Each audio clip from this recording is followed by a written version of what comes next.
بسم اللہ الرحمن الرحیم۔ السلام علیکم۔ ہر سال ایام تشریق میں تمام مسلمان اللہ تعالیٰ کے لیے جانور ذبح کرتے ہیں۔ قربانی کرنا رسول اللہ صلی اللہ علیہ وسلم کی محبوب سنت ہے۔ صحابہ اکرام اور سلف صالحین بڑے شوق، اہتمام اور اخلاق سے قربانی کیا کرتے تھے۔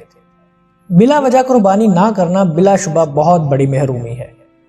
قربانی کا جانور اس کے حلال سے خریدیں، موبائل کے فتنے اور نمود و نمائش سے بچ کر اخلاص کے ساتھ اپنے جانور کو اللہ کی راہ میں بسم اللہ واللہ اکبر پڑھ کر ذبح کریں۔ قربانی کا جانور عورت بھی ذبح کر سکتی ہے۔ جن احباب نے قربانی کرنی ہو وہ ذی الحجہ کا چاند نظر آنے کے بعد اپنے بال کاٹیں اور نہ ہی ناخن تراشیں۔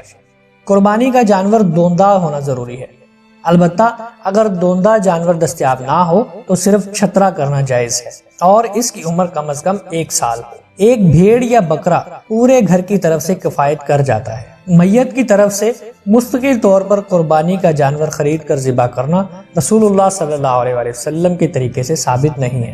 گائے میں 7 اور اونٹ میں 10 افراد شریک ہو سکتے ہیں۔ بھیڑ، بکرا، گائے اور اونٹ جب بآسانی دستیاب ہوں تو بھینس کی قربانی سے گریز کریں، کیونکہ بھینس کی قربانی رسول اللہ صلی اللہ علیہ وسلم سے ثابت نہیں ہے۔ اپنی طاقت کے مطابق صحت مند اور خوبصورت جانور اللہ کی راہ میں قربان کریں۔ جانور کی آنکھیں اور کان توجہ سے چیک کریں۔ اللہ تعالیٰ کانے، بیمار، لنگڑے اور لاغر جانور کی قربانی قبول نہیں کرتے۔ خصی جانور کی قربانی جائز ہے۔ ایام تشریق 10 تا 13 ذی الحجہ تک قربانی کرنا جائز ہے، البتہ قربانی پہلے دن کریں۔ بلا وجہ قربانی کو لیٹ کرنا اگرچہ جائز ہے مگر اجر و ثواب میں کمی کا باعث ہے۔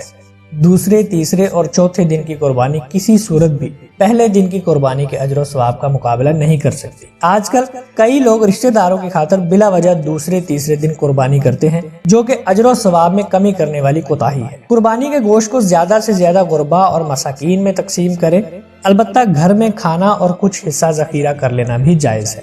قصاب کو جانور ذبح کرنے کی اجرت اپنی جیب سے ادا کریں۔ جس شخص میں قربانی کرنے کی طاقت نہ ہو وہ عید کے دن اپنے ناخن تراش لے، زیر ناف صفائی کر لے اور اپنی مونچھیں کٹوا لے، اللہ تعالیٰ اس کو بھی اتنا ہی اجر عطا فرمائیں گے۔